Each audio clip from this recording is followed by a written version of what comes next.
a bespoke Louis Vuitton suitcase valued at $2,710 and bearing a distinct monogram, was observed being loaded in a London taxi.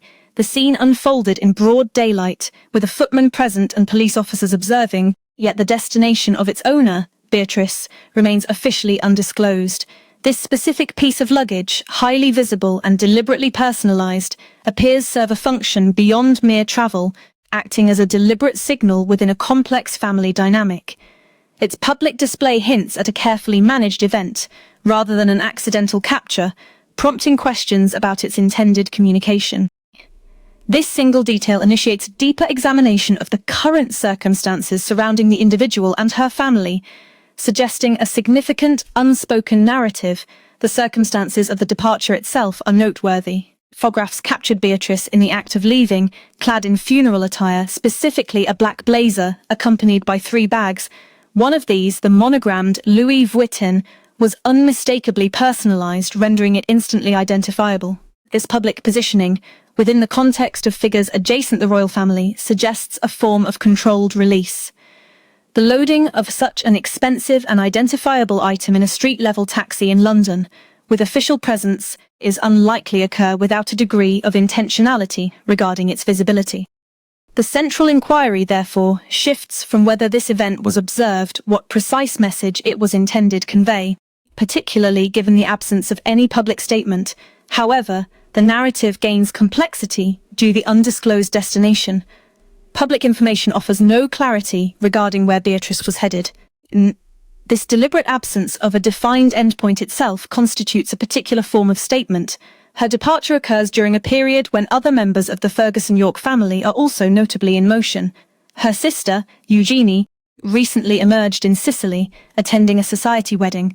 Concurrently, their mother, Sarah Ferguson, is reportedly navigating a challenging situation at an Austrian wellness retreat. All 3 women within the same 7-day period are relocating or appearing in distinct locales. Their collective direction and the purpose of their movements remain largely obscured from public view, creating a sense of deliberate opacity. The circumstances surrounding Sarah Ferguson are understood to be a pivotal element influencing these family movements, even when not explicitly stated. Public reports, citing informed sources, indicate that Ferguson largely confines herself her first-floor chalet at the Austrian facility, leading a highly restricted existence. Her activities are reportedly limited ordering room service, with no engagement in the retreat's outdoor amenities such as walking trails or balcony use.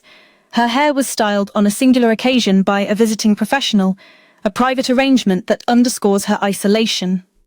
Her interactions with the external world are reportedly maintained at an absolute minimum, suggesting a profound withdrawal from public life. Despite this reported isolation, Ferguson maintains consistent telephone contact with both of her daughters, Beatrice and Eugenie. These same sources indicate that both daughters are expressing increasing concern regarding their mother's mental health, highlighting a significant personal burden. This detail, though seemingly minor, reveals a significant invisible load currently borne by Beatrice and Eugenie, extending beyond their own public positioning. They are not merely managing their own public profiles in the wake of their father's arrest and the disclosures related the Epstein file. Concurrently, they are supporting a mother described in public accounts as experiencing acute distress, a figure effectively distanced from official royal life. The institutional verdict, delivered without formal announcement, confirms her exclusion from events at Sandringham or Balmoral. It also states she will never appear on the palace balcony, a definitive pronouncement made by the king's household. Beatrice, in particular, is absorbing the implications of this definitive judgment while preparing for her own journey an undisclosed location. A specific dynamic is currently at play within the wider royal family concerning King Charles. Despite the conscious institutional separation the palace has established between the Crown and the York family division, developed over years, Charles reportedly retains personal affection for his nieces. This institutional distance, now arguably permanent following recent events in February, contrasts with the king's personal sentiments. Beatrice and Eugenie are understood have received invitations Royal Ascot this June, a significant gesture of inclusion. They are also believed to be scheduled for participation in the carriage procession and access the royal enclosure, signifying their inclusion in prominent traditional royal engagements. These events are broadcast to a vast audience, indicating a deliberate strategy reintroduce them a visible royal role. This invitation represents more than a mere social gesture. It signifies Charles's apparent intention to delineate a distinction between the actions of their father and the public standing of his daughters. This move is interpreted as institutional and rehabilitative, offered discreetly through the established channels of invitation rather than a public declaration.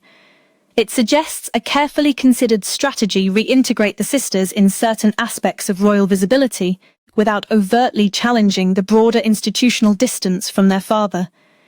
This invitation ascot, however, arrives within a particular context. Neither sister has reportedly visited their father during his period of exile at Sandringham. This detail is notable, not for fully revealing the intricacies of internal family dynamics, but because it indicates that Beatrice and Eugenie are aligning themselves with the royal family. Whether through conscious decision or evolving circumstances, they are not engaging in public defense of their father. They are not appearing alongside him in public. Instead, they are maintaining a discernible distance, which conveniently corresponds with the requirements of the institution for any individual it intends reintegrate. Whether this alignment represents a deliberate tactical choice, a genuine personal assessment of the situation, or a combination of both, cannot be definitively stated. Nevertheless, the congruence between their observable actions and the institution's implicit expectations is evident, forming a crucial aspect of their current narrative. Their public positioning, characterized by a lack of direct association with their father's controversies, facilitates the pathway provided by gestures such as the ascot invitation. This delicate balance reflects a complex navigation of personal loyalty and institutional necessity under intense public scrutiny. Meanwhile, the monogrammed suitcase rests in the taxi, destined for an unknown location, underscoring the ongoing mystery. The analytical intrigue of this moment lies in its understated character. Beatrice is not issuing formal statements, nor is she participating in interviews. She is not, as some members of the royal family have done during periods of personal difficulty, curating an idealized social media presence designed Project Resilience. Her actions are simply those of physical movement through London on a Thursday, accompanied by her luggage, while a footman maintains a respectful distance. This image, rich in visual information, offers no explicit explanations, creating a profound sense of ambiguity. The inherent dichotomy between its public display and the absence of explicit disclosure is understood to be a central aspect of its significance. This particular week sees the York sisters engaged in a process of repositioning themselves within the public eye. Both are re-emerging in the public sphere, Eugenie at a wedding in Palermo, and Beatrice in her departure from London. Yet, neither is offering a public commentary on these events, maintaining a deliberate silence regarding their circumstances. They are not addressing their current situation directly before cameras. Instead, their operations are confined to the periphery of public attention. This is evidenced by appearances in the background of another person's social media post or on a London pavement, rather than through official channels. These are not the re-entries of individuals who feel entirely secure under public scrutiny, nor are they complete withdrawals from public life. They represent an intermediary state, a cautious, tentative progression, a step forward, yet with an unannounced destination, highlighting their precarious position. This posture suggests that their situation remains under considerable scrutiny, offering insight in the institution's current relationship with this family. The palace is not actively intervening to support them or providing a structured narrative framework, a communication strategy, or a dedicated spokesperson. At best, the institution is leaving a limited opportunity available evidenced by the ascot invitation, the carriage procession, and Charles' reported personal warmth. However, it is doing so without actively facilitating their passage, placing the onus on the sisters themselves. The York sisters are expected to navigate these opportunities independently, at their own pace, bearing their own responsibilities and the weight of public perception. Among these responsibilities is the ongoing situation with their mother, isolated in her Austrian chalet. She is reportedly requesting nothing more than privacy from strangers, a detail that paints a picture of profound vulnerability. This imagery evokes a distinct sense of isolation, a sentiment that Beatrice is undersod experience personally, adding another layer her public movements.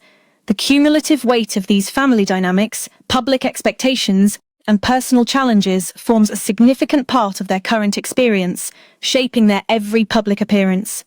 The Louis Vuitton suitcase has been secured, and the taxi has departed, leaving behind a trail of unanswered questions.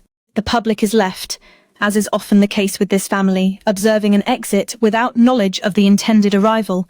Questions persist. Is Beatrice travelling her mother? Is she seeking distance from London during a period of heightened public attention? Or is this, as some might contend, an entirely routine Thursday, made significant only by the context brought it by ongoing royal discussions? The precise answers remain elusive, contributing the enduring mystery surrounding her movements. This very ambiguity, however, is precisely what renders the situation compelling for observers of royal affairs. For wherever that taxi is ultimately headed, and whatever Beatrice is moving towards or away from in this specific moment, her next fully visible and documented public appearance will undoubtedly carry a narrative far more complex and substantial than a monogrammed piece of luggage. The ultimate destination for this journey continues to be unconfirmed, leaving the public speculate on its profound implications.